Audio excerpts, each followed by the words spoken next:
I had no idea my life was about to change forever that day. I was running late, again. My job at the small cafe inside the airport barely covered my rent, and missing a shift meant risking what little I had. With my bag slung over my shoulder, I weaved through the crowd, breathless, my shoes scuffing against the polished floor. Just as I was about to push through the security line, I noticed a commotion. A man, young, well-dressed but visibly distressed, was gripping his chest, his body swaying as if he were about to collapse. People around him were watching, hesitant, unsure of what to do. Some even had their phones out, recording instead of helping. Something inside me took over. I dropped my bag and ran. "Hey, are you okay?" I grabbed his arm to steady him. His breath was shallow, his eyes dazed. "Can't breathe," he wheezed. Adrenaline surged through me. "Sit down. Now." I guided him to the nearest bench, ignoring the stares. "Are you allergic to something? Did you eat anything unusual?" He shook his head weakly, struggling. His hands trembled. I dug into my pocket, pulled out the small paper bag I always carried, a trick my mother had taught me for panic attacks. I gently pressed it into his hands. "Breathe into this." For a moment, he hesitated, but something in my voice must have reassured him because he obeyed, inhaling deeply into the bag. Seconds passed. His breathing evened out. Relief flooded through me. "You saved me," he rasped, finally lifting his gaze to mine. His dark eyes held something unreadable. Shock, maybe gratitude. I smiled, brushing a loose strand of hair from my face. I just did what anyone should do. But the way he looked at me said otherwise. And I had no idea just who I had helped. The man straightened, rubbing his temple. He looked expensive, his tailored blazer, designer watch, and sleek shoes screamed money. He started, but before he could finish, two men in black suits stormed in from across the terminal. "There you are, sir." One of them barked, glancing at me like I was some sort of intruder. "We need to go. Now." "Give me a second," the man said, his voice sharp. The bodyguards didn't look happy about it. "Who are you?" I asked, frowning. He hesitated, then smirked slightly. "You really don't know." I shrugged. "Should I?" For some reason, he seemed amused by my response. "What's your name?" "Lena," I said cautiously. "Lena," he repeated. "I owe you." I shook my head. "You don't owe me anything." His expression darkened slightly. No one's ever said that to me before. One of the bodyguards cleared his throat. "Sir, we really need to leave." The man, whoever he was, studied me for a second longer before finally nodding. As he stood, he reached into his pocket and pulled out a business card, slipping it into my palm. "If you ever need anything, call me." And then, just like that, he was gone. I stared at the card, my heart pounding. The name printed in bold, expensive ink sent a chill down my spine. Damon Blackwell. No, it couldn't be. I turned on my phone, typing his name into the search bar. The results nearly made me drop my phone.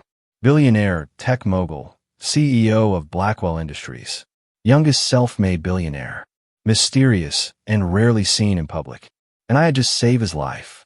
I didn't call him. I wasn't the kind of person who took handouts. Besides, what would I even say? "Hey, remember me? The broke girl who saved you at the airport? Can I borrow a few million?" Yeah, not happening. So, I went back to my normal life. The rent was still overdue, my boss was still a nightmare, and the world still treated me like I was invisible. Until 2 weeks later, when a sleek black car pulled up outside my cafe, and Damon Blackwell stepped out. People in the cafe went silent. Damon Blackwell wasn't just famous. He was untouchable, a legend. And now, he was standing in front of me. He leaned against the counter, smirking. "You never called." I blinked, my heart hammering. I didn't think you meant it." "I always mean what I say," he murmured, then glanced around. "This is where you work." I swallowed. "Yeah." His eyes darkened slightly. "Come with me." "What?" "You saved my life. Now it's my turn." I shook my head. "I don't need charity." His smirk faded. "This isn't charity. It's repayment."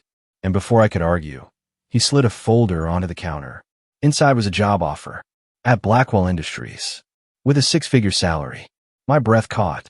My voice cracked. "Why are you doing this?" His gaze softened. "Because you saved me when no one else did." I stared at the folder on the counter, my fingers trembling as I traced the embossed gold lettering of Blackwell Industries. It felt unreal, like I had just stepped into a dream. A six-figure salary, a job in one of the most powerful companies in the world. It wasn't just an opportunity. It was an escape, a way out of the struggle that had defined my entire existence. But it also felt like a trap. I swallowed hard and shook my head, pushing the folder back toward him. I appreciate it, really, but I can't accept this.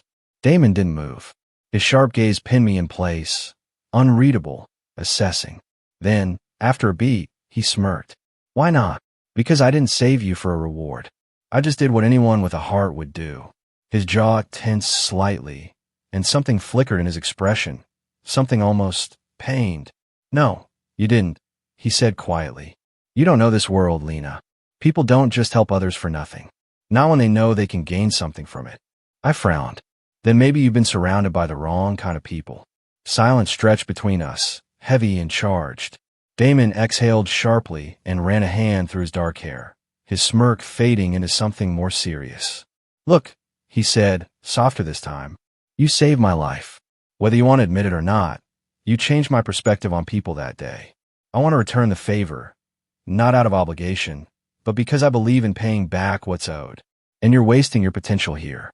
I glanced around at the dingy cafe, the peeling paint, the busted espresso machine, my boss barking at an employee in the back. He wasn't wrong. I had spent years scraping by, convincing myself that things would eventually get better if I just worked harder. But they never did. I don't belong in your world, I whispered. Damon's lips quirked. You're wrong about that. Something in his tone made my stomach flip. Come work for me, he said, holding my gaze. 1 month. If you hate it, you can leave, no strings attached. I hesitated. And if I say no? His smirk returned, teasing. Then I'll just keep showing up here until you do. I couldn't help but laugh, shaking my head. You're impossible. His expression softened, and for a split second, he looked almost relieved. Does that mean you'll accept? I took a deep breath, my heart pounding. Every instinct screamed at me to walk away, to keep my distance from the kind of world that had never been meant for someone like me. But for the first time in years, something inside me whispered, what if? I looked up at him and nodded. I'll give a month. The satisfaction in his eyes sent a shiver down my spine. I had no idea what I was getting myself into. The next morning, I stood outside the towering glass skyscraper that housed Blackwell Industries, clutching the ID badge Damon had sent over. I had never felt more out of place in my life. People in sharp suits strode past me, their conversations clipped and urgent. Everything here screamed wealth and power, and I, dressed in a thrift store blazer and worn-out shoes, was painfully aware of the gap between me and them. 1 month, I reminded myself. Just 1 month. Taking a deep breath, I pushed through the glass doors. I barely had time to process the sleek, modern interior before a woman with icy blue eyes and a perfectly tailored dress stepped in front of me, her expression unreadable. You must be Lena. I nodded. She extended a manicured hand. Victoria Rhodes, Mr. Blackwell's executive assistant. I shook her hand, trying to ignore how small mine felt in hers.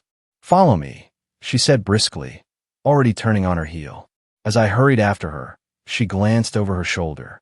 Mr. Blackwell doesn't usually take a personal interest in hiring employees. I swallowed. I didn't exactly go through the usual hiring process. Her lips twitched in amusement. No, you didn't. Which means everyone here will be watching you. Something in her tone sent a chill down my spine. She wasn't warning me. She was testing me. The moment I stepped into the main office, I felt a shift in atmosphere. People stopped talking, stopped moving, and they were all staring at me. I forced myself to stand tall, even as I heard the hushed whispers. Who is she? Some charity case? Did she sleep with him? My stomach twisted. Victoria led me through the maze of glass-walled offices before stopping outside, an imposing set of double doors. Good luck, she murmured, then knocked once before pushing the doors open. Damon sat behind a massive desk, his sleeves rolled up, his attention fixed on a document. He didn't look up. Sit. I slid into the chair across from him, my hands clammy. Seconds passed. Then, finally, he leaned back, studying me. How does it feel? I frowned. How does what feel? Being in a world that isn't yours. I stiffened. I don't know yet. A ghost of a smile played on his lips. Good answer. Then, suddenly, his expression hardened. I need you to understand something, Lena. This isn't some fairy tale where the struggling girl gets a golden ticket. This world is ruthless. People will test you, break you, try to drive you out. I swallowed, nodding. Do you think you can handle that? I wasn't sure, but I refused to let him see that. Yes, I said firmly. Something flickered in his gaze. Approval? Amusement? Then let's begin. And just like that, I was thrown into a world I had no business being in. A world filled with power plays, backstabbing, and secrets. And somewhere in the middle of it all, Damon Blackwell, the man I had saved. The man who, whether I liked it or not, was about to change my life forever. The next few hours were brutal. Damon didn't ease me in. He threw me straight into the deep end. He assigned me to his personal projects, meaning I was constantly under his scrutiny. Every report I filed was reviewed with the sharpest gaze, every mistake noted. The rest of the office wasn't much better. People openly stared as I walked past, their judgment seeping through every glance and whispered conversation. They weren't subtle. She's not qualified. She must have something on him. Let's see how long she lasts. I clenched my fists, forcing myself to push through it. I had worked my entire life, scraping by, surviving. This was just another battle. The difference? This time, I refused to lose. By the end of the day, I was exhausted, my brain fried from trying to keep up with financial reports, company strategies, and high-stakes meetings. But I refused to break. Not in front of them. Not in front of Damon. 2 days in, the first real attack came. I had been tasked with preparing a summary for one of Damon's meetings. Simple enough, until I walked in the next morning to find that the file had been completely altered. Numbers were wrong. Information was missing, and the meeting was in 10 minutes. Panic clawed at my chest. If Damon walked in there with incorrect data, it wouldn't just be my mistake. It would be an embarrassment to him. I didn't have time to question who had done it. I had to fix it. Frantically, I scoured the records, rewriting and verifying as fast as I could. 9 minutes. 8. I could feel the weight of stares as I worked, the silent amusement of those who had set me up. 5 minutes. I was running out of time. Just as I thought all hope was lost, a hand slid a flash drive onto my desk. I looked up. Victoria. She didn't say a word, just gave me a pointed look before walking away. My chest tightened, but I didn't waste time. Plugging in the drive, I found the correct file and rushed to print it. 2 minutes. I barely made it. When I handed Damon the correct report in the meeting, he gave me a brief, knowing glance, like he had expected me to fail. But I hadn't, and I saw the flicker of surprise in his eyes. The sabotage didn't stop there. Emails went missing. Appointments were changed. Paperwork mysteriously disappeared. Someone wanted me gone. But instead of crumbling, I adapted. I double-checked everything, backed up files, memorized schedules. If they want to play dirty, fine. I would fight back, and I would win. By the end of my first week, Damon's smirk had shifted. There was something different in the way he looked at me now, something that wasn't amusement, something that almost looked like respect. One night, as I was organizing reports in my office, the door creaked open. Victoria leaned against the frame, arms crossed. Do you have any idea what you're up against? I sighed, rubbing my temples. I know someone's trying to push me out. She scoffed. That's an understatement. The entire executive floor wants you gone.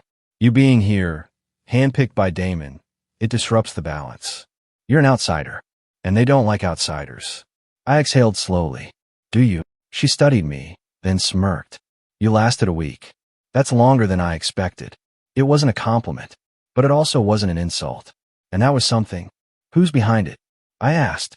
She tilted her head. Figured out. And just like that, she was gone.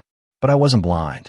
There was one person whose smile was just a little too fake, whose friendliness was just a little too forced, and whose eyes had been watching me a little too closely since the beginning. Damon's second in command, Jason Lorne. Now that I had a suspect, I watched him closely. Jason was the golden boy of Blackwell Industries, charming, respected, and ruthless. He had been Damon's right-hand man for years, and he didn't like me. I could see it in the way his jaw tightened whenever Damon called me into meetings, the way his polite smiles never quite reached his eyes. And I knew why. He had expected to inherit Damon's trust. But now I was in the way. The real attack came at the end of my second week. Jason called me into a meeting, just the two of us. He was all smiles, all charm. I just wanted to welcome you properly, he said, pouring me a glass of wine. I didn't touch it. He leaned back, his expression unreadable. You've done well so far. But let me give you some advice. Damon has a habit of losing interest in things quickly. People especially. I stiffened. Jason smirked. You think you're special, but you're just another one of his distractions. It won't be long before he gets bored and throws you back where you came from. I met his gaze head on. We'll see. His smirk faded slightly. I had just declared war. That night, Damon called me into his office. He didn't say anything at first, just studied me, his eyes sharp. Finally, he spoke. Jason talked to you. It wasn't a question. I nodded. Yeah. Damon leaned forward, resting his elbows on his desk. Let me be clear, Lena. This world isn't fair. It's built on power plays and manipulation. And Jason, he's good at the game. I swallowed. So why keep him? Damon smirked. Because I'm better. His confidence was unsettling. But for the first time, I wondered just how much of Damon Blackwell was real, and how much was carefully constructed. After that, something changed. Damon began pulling me into high-profile meetings. He tested me, throwing me into situations meant to break me. But I adapted, learned, fought back. And somewhere along the way, I realized something. I wasn't just surviving anymore. I was winning. And Damon noticed. One night, as we worked late, he leaned back in his chair, watching me. You're not the same girl who walked in here 2 weeks ago. I met his gaze. You're not the same man I thought you were either. Silence. Then a smirk. Good. Because neither of us was done changing. And this was only the beginning. Weeks passed, and I became sharper, stronger. The girl who had walked into Blackwell Industries, unsure of herself, was gone. In her place stood a woman who refused to be pushed out. Damon saw it. Jason saw it. And they made me a threat. The power plays became more dangerous. Jason's attempt to sabotage me grew bolder, and whispers of an internal coup against Damon started surfacing. I didn't know how deep the cracks ran. Not yet. The blow came without warning. A financial scandal, one that had my name written all over it. Jason had been patient, planting evidence over time, waiting for the perfect moment. And then he struck. The news broke early in the morning. Leaked reports accusing me of embezzling company funds. I stood frozen, staring at the screen in Damon's office as reporters dissected every false piece of evidence. Damon, I whispered, my voice shaking. You know I didn't do this. He didn't say anything. My stomach dropped. Damon. His eyes were unreadable. Go home, Lena. No, I snapped. Don't do this. You know I would never. He exhaled sharply, rubbing his temple. I don't have a choice. If I stand by you, it looks like I'm covering for you. The board. Jason set me up. I yelled. He slammed his fist against the desk. I know that. Silence. My breath hitched. The betrayal wasn't that he believed the rumors. The betrayal was that he was choosing to let them stand. Get out, Lena. His voice was quieter now, almost regretful. I wanted to fight, to scream. But instead, I turned and walked out. I lost everything in a matter of hours. I was fired. My reputation was destroyed. Every door I had barely managed to pry open slammed shut. By nightfall, I was nobody again. And Damon Blackwell? He hadn't done a damn thing to stop it. I should have known. Men like him didn't save people. They used them. And I had been his greatest fool. I could have disappeared. I could have let them win. But I wasn't that girl anymore. So I fought. I dug into Jason's past, into his financial dealings. I called in every favor, used every connection I had left. And when I finally had what I needed, I went back. Not as the girl who had been thrown out, but as the woman who was about to burn it all down. The doors to the boardroom slammed open. The entire executive team was there. Jason, Damon, the press, and me. I tossed the files onto the table. That, I said, my voice steady, is every piece of corruption Jason Lorne has been covering up for years. Fraud, embezzlement, insider trading. Jason's face went white. You. I turned to the press. The real criminal here isn't me. It's him. Chaos erupted. Security stormed in. Jason was dragged out, screaming threats. But I wasn't looking at him. I was looking at Damon. His expression was unreadable. But his eyes, there was something there. Something like regret. Something like pride. But it was too late for that. I walked past him without a word. This time, I was the one leaving. And I wasn't coming back. Months later, I sat in my own office. My company. I had built something from nothing, and I had done it without Damon Blackwell. A knock at the door. I looked up. Damon. He stood there, smirking slightly. You never called. I leaned back, smirking right back. I didn't need to. And just like that, I closed the book on him. For good.